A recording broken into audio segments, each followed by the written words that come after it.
इसके अंदर मैं आपको कर्म प्रधान बताता हूँ। कर्म प्रधान विश्वास राखा, जो कर्म कीना वही फल चाखा।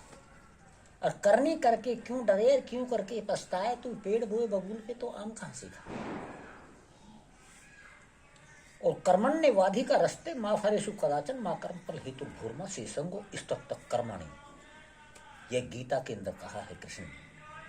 फल तो स्वाभाविक मिलेगा ही तुम्हें नहीं, और को तुम्हारे करने का। अगर जीव ने यावदा दानम सयात प्रदानम, तुम्हारे साथ साथ हजार को तुम्हारी करने का फल और अच्छा नहीं मिला, अच्छी का भी बुरी का भी कई को भोगना पड़ता है। चने कहावत चने का साथ घुन पड़ता है। अगर आपके परिवार में संत है तो कई कुलों को लेकर के तर जाता है, और कोई कलहारा नशेड़ी, पूरा परिवार परेशान रहता है, कुटुंब परिवार रहता है, क्षेत्र परिवार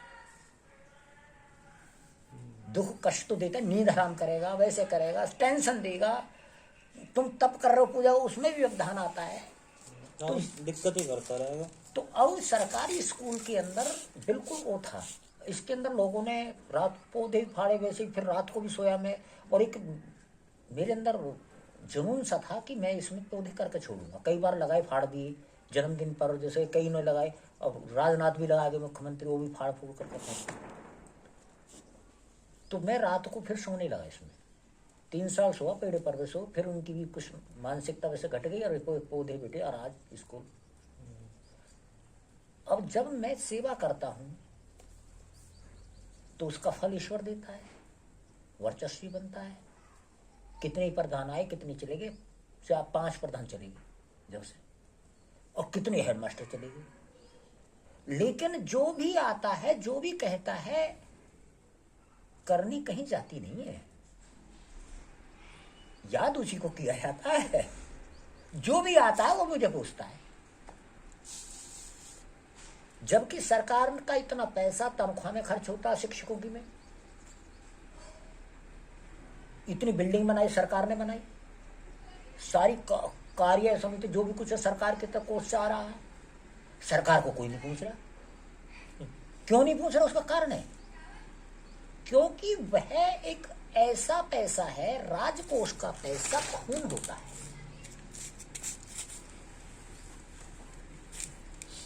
जो तनख्वाह लेने वाले हैं राजकोष से, उनकी संतानें बिगड़ने का एक मूल कारण है कि ये जनता की गाढ़ी कमाई का टैक्स का पैसा होता है, और ये अनाप शनाप लेकर के रिश्वत और लेते हैं, वैसे कहते हैं, तो ये पैसा फलता भी नहीं है। राजकोष का पैसा फलीभूत नहीं होता। ये युद्ध, चाहे कहीं भी देखो महल बने तो युद्ध होता है, इसमें विध्वंस। मैंने सजाया प्रकृति को, जबकि इनकी बिल्डिंग 4, 5, 6 बार भी रह सकती है। बरगद के पौधे की आयु कितनी होती है? खैर ये तो सही बात है। जो राजकोष में जो पैसा आ रहा है तो लोगों की कमाई है वो। अब उसका आप ले रहे और सही तरीके से वो नहीं कर रहे तो उसका मति मलिन हो जाती। जैसा खाओगे अन्न कमाई वैसा होता नहीं। हमें प्रकृति प्रेमी, हम वृक्षों को लगाते हैं और उस वृक्ष को अपने पुत्र के समान, बच्चों के समान हम सींचते हैं, और उसको समाज और इस माँ प्रकृति के सानिध्य में या उसके संरक्षण में छोड़ देते हैं। 2-3 साल 4 साल बड़ा होकर के पेड़ अपने आप ही खुराक लेने लगता है। उसको आवश्यकता होती है थोड़ी सेवा की या थोड़ा सुरक्षा की 3-4 साल तक, वो हमने की। तो अब इसके अंदर कोई भी आता है, देखता है, हर्षित होता है, और ये पूछता है कि ये भाई स्कूल तो बहुत ही अच्छा है, ये ऐसी वो किसने दी, इसने वो, तो नाम वहाँ आ जाता है मेरा। कभी एक डॉक्टर साहब हैं, उन्होंने इसको सजाया है। बिल्कुल, आप जो कार्य कर रहे हैं इससे और लोगों को भी सीख मिलती है। और दूसरी बात ये है कि मेरा खुद का रुझान बहुत बड़ा है इसमें ना। जैसे गाय है, वृक्ष है, जब क्या नाम है स्टार्टिंग से ही गायों की सेवा में, वृक्षों में, अब जैसे मरीज आते हैं तो दिमाग बदल जाता है। फिर अच्छे लोगों के बातें जो विचार हैं उसको आपने सही कहा कि भाई लोगों तक पहुँचे वो चीज़। ये नहीं कि कलम पे होकर रह जाए या विचार बन के रह जाए। उसको अगर हमें भगवान ने किसी लायक बनाया है तो तो उसको हम धरातल तक जो है पहुंचाएं। और उसका स्वयं तुम्हें कई गुना लौट करके एक बीज, ये स्वाभाविक है, कर्मों के भी बीज होते हैं बेटे।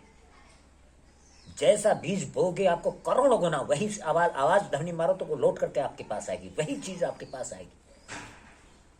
अगर वास्तव में आप प्रेम चाहते हो तो इस सृष्टि के कण कण से प्रेम करना सीखो। ये तुम्हारी है, प्रेम और सेवा के लिए। अधिकार के शरीर भी तुम्हारा नहीं है, मां प्रकृति की देन है। जब चाहे पंचतत्व में विलीन हो जाएगा। आत्मा परमात्मा का अंश है, ये भी तुम्हारा नहीं है।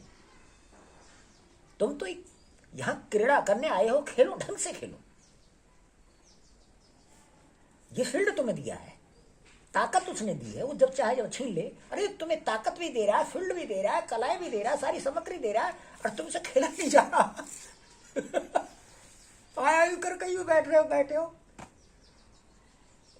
अगर कोई ऐसा वो आ गया, या पीएम मोदी ने ही सुन ली मेरी, मध्य गंगा नहर को बेटे मैं इस धरती का सारा विज्ञान निचोड़ कर रख दूंगा। प्राचीन एवं आधुनिक ज्ञान, विज्ञान, ज्ञान और विज्ञान में भेद है। ज्ञान एक तत्व है, अलौकिक है, तत्ववेता है, तत्वदर्शी है, तत्वमसी है। उस परम द्वितीय और अद्वितीय में जैसे भेद है, ज्ञान और विज्ञान में भी वही भेद है। अद्वितीय एक परमात्मा है, अनादि, अजर, अमन, अनंत, सर्वव्यापी, लेकिन प्रकृति परिवर्तनशील है। ये द्वैतवाद, अगर दिन है तो रात है, लाभ है, हानि है, जीवन है, मृत्यु है, शत्रु है, मित्र है, तो इसी का नाम दुनिया है। द्वैत भाव न हो तो फिर कैसे हम प्रकट करेंगे इसको? जब से ही मैं लगा हुआ हूं, तो एक मेरा इसके अंदर एक कल्पना है। प्रत्येक सेतु को बने बनाए हैं,